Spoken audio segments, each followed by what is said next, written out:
En la siguiente pregunta, en los niños, ¿cuál de las siguientes patologías se confunde con mayor frecuencia con apendicitis agudas? Todos sabemos que la apendicitis agudas es la patología quirúrgica de emergencia lejos más frecuente en pediatría, ¿no? ¿Ya? La diverticulitis de Meckel es una patología que puede confundir con una apendicitis, pero no es tan frecuente su asociación. Muchas veces o algunas veces el paciente entra con diagnóstico de apendicitis, el cirujano entra a sala, ve el apéndice y no encuentra nada, ¿no? ¿Ya? Y va explorando, va ascendiendo y encuentra un divertículo. Y era probablemente una diverticulitis. La adenitis mesentérica es una patología bastante frecuente, ¿ya? Generalmente a veces secundarias a infecciones como faringoamigdalitis, que pueden confundir con la apendicitis. Por supuesto que puede confundir, sobre todo porque existe un aumento del tamaño de los folículos de Peyer, ¿no? Que se encuentran en la parte del hilo distal y puede confundirse con una apendicitis. La gastroenteritis aguda también, el dolor es difuso, vamos a aumentar aumento de los ríos aéreos y diarrea en estos pacientes, lo cual nos hace un poquito descartar las apendicitis, ¿no? La neumonía basal izquierda puede producir dolor, pero no es muy frecuente la neumonía basal izquierda. Las parasitosis pueden producir cualquier tipo de manifestación dolorosa a nivel abdominal, pero no necesariamente se va a localizar a nivel de fosa ilíaca derecha. Entonces la sintomatología clásica de dolor periumbilical o epigástrico, en el caso de la apendicitis, que luego se localiza en fosa ilíaca derecha, acompañada de náuseas, anorexia y vómitos. Existen algunas causas médicas que pueden acompañar al dolor abdominal, como el estreñimiento, constipación, adenitis mesentérica, faringitis, enfermedades respiratorias e infecciones intestinales y urinarias. Entonces, la alternativa correcta, ¿no?, dentro de las más frecuentes, vienen a ser las adenitis mesentéricas. Muchos de estos pacientes a veces presentan manifestación, dolor manifiesta, ya por aumento de las placas de Peyer ya más inflamadas, ¿no? Y el paciente puede tener signos clínicos exactamente los mismos que se presentan en el paciente con una apendicitis aguda, pero la evolución es totalmente diferente, ¿no? En la pregunta siguiente, un recién nacido, después de ser evaluado al primer minuto de vida y recibir estimulación táctil, permanece con una frecuencia cardíaca menor de 100 por minuto. La conducta adecuada a seguir es prevenir mayor pérdida de calor, repetir la estimulación táctil, administrar oxígeno a flujo libre, iniciar ventilación a ventilación positiva e iniciar masaje cardíaco. Entonces, esta pregunta viene a ser, tenemos que enfocarnos en qué cosa, en la atención inmediata del recién nacido. Entonces, existen pautas de atención que están universalmente establecidas cuando uno recibe al neonato. Entonces, al nacimiento nos hacemos una serie de preguntas. ¿Con meconio o sin meconio? ¿Respira o llora? ¿Tiene buen tono o no tiene buen tono? ¿Está rosado o no está rosado? ¿Es un embarazo a término o no es un embarazo a término? Si la respuesta es sí, hacemos una atención de rutina, ¿no? Proporcionamos calor, despejamos vía aérea, secamos, etcétera. Hacemos su profilaxis ocular, profilaxis con vitamina K, etcétera. Si la respuesta es no, proporcionamos calor, posicionamos, despejamos la vía aérea según necesidad, secamos, estimulamos, reposicionamos, administramos oxígeno si es que fuera necesario. Una vez que hacemos eso, o sea, recibimos al recién nacido y lo secamos, evaluamos respiración, frecuencia cardíaca y color, ¿no? Si la frecuencia cardíaca es más de 100 y el paciente está rosado, hacemos solamente los cuidados de apoyo, de repente hacemos contacto piel a piel con la mamá, ¿ya? Si la frecuencia cardíaca está menos de 100 y el paciente se encuentra en apnea, lo que realizamos es ventilación a presión positiva. Si la frecuencia cardíaca está más de 100 y está cianótico, lo que hacemos es aporte de oxígeno suplementario, ¿no? Y después reevaluamos, cada 20-30 segundos reevaluamos la frecuencia cardíaca, ¿no? Si la frecuencia cardíaca, como ya mencionamos, es menos de 100, realizamos ventilación con presión positiva. Reevaluamos nuevamente y la frecuencia cardíaca está menos de 60, hacemos las compresiones torácicas y hacemos todo el protocolo ya de manejo ya más especializado en estos pacientes como en la atención inmediata del neonato. Entonces, un recién nacido después de ser evaluado el primer minuto de vida, que tiene una frecuencia cardíaca menor de 100, no está cianótico, pero de repente está pálido, la conducta adecuada es iniciar ventilación a presión positiva. Más del 90% de estos pacientes con ventilación positiva salen del cuadro agudo, ¿no? Mejoran y después ya pasan a una fase de observación. El masaje cardíaco se connota bien, no está indicado, se realiza masaje cardíaco si la frecuencia cardíaca es menor de 60, ¿no? Obviamente siempre prevenimos la pérdida del calor, ¿no? Por eso que en estos pacientes se establece un espacio, un ambiente térmicamente neutro, un promedio de 32 a 34, un promedio de 27 a 32 grados centígrados para que el paciente no pierda calor, ¿no? La estimulación táctil es parte de la atención inmediata, pero la conducta más apropiada viene a ser la ventilación a presión positiva. En la siguiente pregunta, niño de 4 años presenta cialorrea, diarrea, debilidad muscular, al examen taquicardia, fasciculaciones, tórax roncantes, sibilantes, subcrepitantes en ambos campos pulmonares, pupilas mióticas. ¿Cuál es el fármaco indicado? Flumacenil, fisostigmina, pilocarpina, sulfato atropina, N-acetilcisteína. Bueno, primero tenemos que establecer cuál es el diagnóstico, ¿no? ¿Qué síndrome tiene esto? Cialorrea, diarrea, debilidad muscular, taquicardia, fasciculaciones. Se llama síndrome colinérgico, ¿no? Entonces característicamente tiene componente, ¿no?, muscarínico y nicotínico, ¿no? Acá tenemos un cuadrito donde vamos a ver las características clínicas de los síndromes más importantes, ¿no? O los TOC síndromes más importantes. Uno es el síndrome anticolinérgico, que es midriasis, fiebre, hilio, taquicardia, rubor, mucosa seca, visión borrosa, retención urinaria, convulsión, coma, agitación, psicosis, que generalmente es secundario al exceso de uso, como por ejemplo atropina, ¿no? A veces nos vamos al otro extremo. El otro es el síndrome colinérgico: miosis, salivación, sudoración, vómitos, diarrea, bradicardia, broncoconstricción. Acá también se encuentra obviamente las fasciculaciones, ¿no? Tenemos también los síndromes extrapiramidales, como las coriatetosis, hiperreflexia, trismus, opistótono, rigidez, temblor, etcétera, ¿no? Los síndromes narcóticos, obviamente secundarios narcóticos: miosis, bradimia, bradicardia, hipotermia, respiración profunda, coma, etcétera, ¿no? O los síndromes sedante hipnótico, secundarios generalmente, por ejemplo, a benzodiazepina, ¿no? Coma, estupor, nistagmo, apnea, alucinaciones, hipotermia, depresión del sistema nervioso central. O los síndromes alucinógenos, obviamente por drogas alucinógenas, como alucinaciones y la despersonalización. Entonces el paciente entra dentro del cuadro del síndrome colinérgico, ¿ya? Entonces el síndrome colinérgico, el tratamiento de elección viene a ser la atropina, ¿no? Y cuando se nos pasa en la mano, ¿no?, producimos un síndrome anticolinérgico.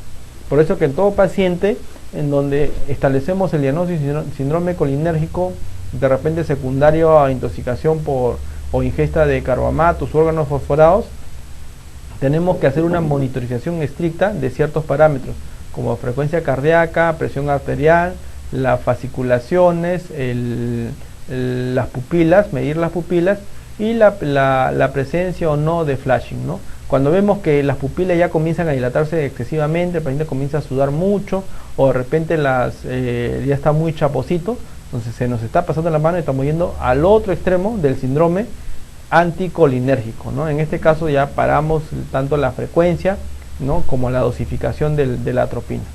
Ya el flumacenilo se usa generalmente secundario a intoxicaciones por benzodiazepina, ¿no? Entonces la alternativa correcta es el sulfato de atropina. En la siguiente pregunta, ¿cuál de los siguientes criterios corresponde a test de Valar? 1. Irritabilidad refleja. 2. Ventana cuadrada. 3. Presencia de tirajes. 4. Aleteo nasal. 5. Frecuencia cardíaca. El test de Valar ya evalúa básicamente cómo está la maduración motora y la maduración neurológica del paciente. Y tiene criterios ya establecidos en el paciente, ¿no? Para valorar la madurez neuromuscular, pone varios parámetros. 1, postura, ya, que es cuando observamos al paciente, cómo se coloca el paciente estando en la cama, y según la posición del paciente da cierta puntuación que va desde -1 hasta 5. En el caso de la postura va desde 0 hasta 4, ¿no? Y es como en el gráfico se manifiesta, ¿no? Mientras más maduro esté el paciente, obviamente va a estar en mayor flexión. Otro es la ventana cuadrada, ¿no?, que es la posición de la muñeca, la angulación de la muñeca. Igualito, va desde puntuación desde -1 hasta 4. Lo otro es el rebote de brazos, ya que va desde 0 hasta 4, ¿no? O sea, flexionamos al paciente y observamos si el paciente abre o no los brazos. Si se queda ahí es 0, si es que persiste en 140 180 grados es 1 y así progresivamente. Si extiende, ya el paciente es una puntuación de 4. El ángulo popliteo, que es la angulación obviamente de la zona poplitea, ¿ya? Y de acuerdo a la angulación también da ciertos valores, ¿no? El signo de la bufanda, que lo que hacemos es que el paciente como una bufanda extiende el brazo hacia la parte contralateral y observamos cómo se encuentra, ¿no? El talón oreja, que vaya del talón hasta la oreja, mientras más prematuro sea el paciente, va a ser más laxo y el paciente va a hacer una mayor extensión del talón oreja, ¿no? Y dependiendo de estos valores hacemos ciertas puntuaciones, ¿no? Entonces la alternativa correcta, ¿cuál es uno de los criterios? ¿Cuál de los siguientes criterios corresponde al test de Ballard? Y criteria refleja no corresponde, ventana cuadrada sí corresponde, los tirajes tampoco, la teoría nasal, frecuencia cardíaca tampoco, ¿no? Eso corresponde más al test de Silverman-Anderson, ¿no? Que sirve para valorar ya la presencia o no de dificultad respiratoria. Entonces la alternativa correcta es la alternativa B, ventana cuadrada. En la pregunta siguiente, en la otitis media aguda en lactantes, ¿cuál es el agente etiológico? Cuando decimos otitis media, ¿no? Muchos agentes etiológicos son muy parecidos en las otitis medias agudas, en las neumonías, en las sinusitis, etc. En esas tres patologías, los agentes etiológicos vienen a ser exactamente los mismos, casi con la misma frecuencia. Los tres agentes etiológicos más frecuentes, el neumococo, el Haemophilus influenzae y la Moraxella catarrhalis, ¿ya? Conforme avance, supongo, los años, con la introducción de la vacuna del neumococo, probablemente existe un cambio del patrón epidemiológico de transmisión de esta enfermedad. Pero hasta ahora eso vienen a ser los tres agentes etiológicos más frecuentes. Entonces tenemos Moraxella, puede ser estafilococo nuestra dentro de los más frecuentes, es un agente etiológico sí, pero no es el más frecuente. Streptococcus pneumoniae puede ser estafilococo epidermidis, Pseudomonas aeruginosa. Pero el más frecuente entre la Moraxella y Streptococcus pneumoniae viene a ser el Streptococcus pneumoniae o neumococo, ¿no? Con una frecuencia aproximadamente 30%, la Haemophilus influenzae que va del 20 al 25% y la Moraxella catarrhalis. Todos sabemos que las otitis media agudas está dentro de las 3 o 4 patologías respiratorias más frecuentes en el niño, ¿no? ¿Ya? Y la alternativa correcta viene a ser la respuesta C, el neumococo o Streptococcus pneumoniae. La alternativa 17 es una reacción frecuente postvacunal de la vacuna de la DPT, de la difteria, tétanos, pertussis, diarrea, cefalea, vómitos, fiebre o erupción. Vamos a describir primero la vacuna de la DPT. Cualquier vacuna puede producir cualquier tipo de reacción, pero existen reacciones que son frecuentes y reacciones que son poco frecuentes. Dentro de las reacciones lo podemos dividir en dos grandes grupos, ¿no? Las reacciones locales y otras las reacciones sistémicas. La reacción local, en el caso de la DPT, lejos la más frecuente viene a ser el dolor en la zona de colocación de la vacuna, que más del 50% de los pacientes lo presentan. Otra reacción frecuente es la inflamación y el enrojecimiento, que ocurre en el 40% de los casos. Y dentro de las reacciones sistémicas, lejos la fiebre ocurre casi en la mitad de los pacientes, ¿no? Después existe somnolencia, irritabilidad, anorexia, vómito, llanto, convulsión, shock, etcétera, ¿no? Obviamente las reacciones severas como convulsión, shock, son reacciones muy poco frecuentes, uno cada 10.000 o cada 1.000 vacunados, ¿no? Sin embargo, podemos decir que uno de cada 2 vacunados con la vacuna de la DPT presenta un cuadro febril, que ocurre a veces entre 24 o 48 horas, ¿no? Entonces, la alternativa correcta viene a ser la fiebre, ¿ya? Todas se pueden presentar, diarrea, cefalea, vómito, erupción, pero lejos la fiebre viene a ser la manifestación vacunal más frecuente en la vacuna de la DPT. Y debido más al componente de la pertussis, ¿no? ¿Ya? En la siguiente pregunta, niño de 10 años con fiebre por 7 días, dolor e impotencia funcional, se observa posición antálgica de cadera, se diagnostica artritis séptica. ¿Qué prueba confirma el diagnóstico, ¿no? Entonces, la artritis séptica es una patología importante, digamos, es una emergencia traumatológica, una de las pocas emergencias traumatológicas en pediatría, en donde clínicamente debemos sospechar y debemos realizar una prueba confirmatoria para hacer la medida terapéutica más exacta. Las alternativas que tenemos: artrocentesis, artroscopía, artrostomía, resonancia magnética, radiografía. Vamos a desglosar poco a poco esto ahí. Primero, ¿qué es la artritis séptica? Es una infección del espacio articular, por eso se llama artritis séptica, generalmente a nivel de la sinovia, como complicación en el curso de una bacteriemia. Generalmente en niños son secundarias a bacteriemia, más del 90% son secundarias a bacteriemias, menos del 10% son secundarias a infecciones contiguas, por ejemplo infecciones de piel, heridas o abscesos, etcétera, que buscan su zona de drenaje y justo encuentran una zona débil de la sinovia y por ahí drena y genera una artritis séptica. No es muy frecuente, lo más frecuente es que sea secundaria a una bacteriemia por estafilococo, por hemófilus, etcétera, o por cualquier germen en general. Su frecuencia es algo mayor que la osteomielitis, o sea, en pediatría es más frecuente que tenga una artritis séptica o una osteomielitis. La edad, por lo general lactantes, menores de 3 años, y el 90% de los casos son monoarticulares, y las articulaciones que con mayor frecuencia se afectan vienen a ser las extremidades inferiores, cadera, rodilla y tobillo. Generalmente es monoarticular. Cuando es cadera, ya la característica clínica más importante es la posición antálgica que presenta el paciente. O sea, el paciente generalmente está en una posición de abducción, que es la forma donde se relaja la cadera. El diagnóstico debe hacerse precozmente para establecer rápidamente el tratamiento y evitar el daño articular. Mientras más se demore en el diagnóstico, o más que en el diagnóstico, en la terapéutica, mayor componente articular va a haber, ¿no? Es muy importante, antes de iniciar tratamiento, tener una muestra para estudio bioquímico y microbiológico, o sea, una artrocentesis, que confirmarán el diagnóstico clínico de sospecha y pueden orientar la terapia antibiótica, ¿no? O sea, la artrocentesis es un examen importantísimo. ¿Por qué? Porque nos va a dar diagnóstico, ¿no? O sea, cuando existe una cadera inflamada o una articulación inflamada, nosotros decimos, o es infecciosa o es inflamatoria. Muchas veces ya las inflamatorias pueden dar exactamente en la misma localización que las infecciosas. Ambas pueden producir fiebre. Obviamente el paciente con artritis séptica puede lucir tóxico, séptico, de ahí viene su nombre, artritis séptica, pero muchas veces no es posible encontrar esta toxicidad clínica en el paciente.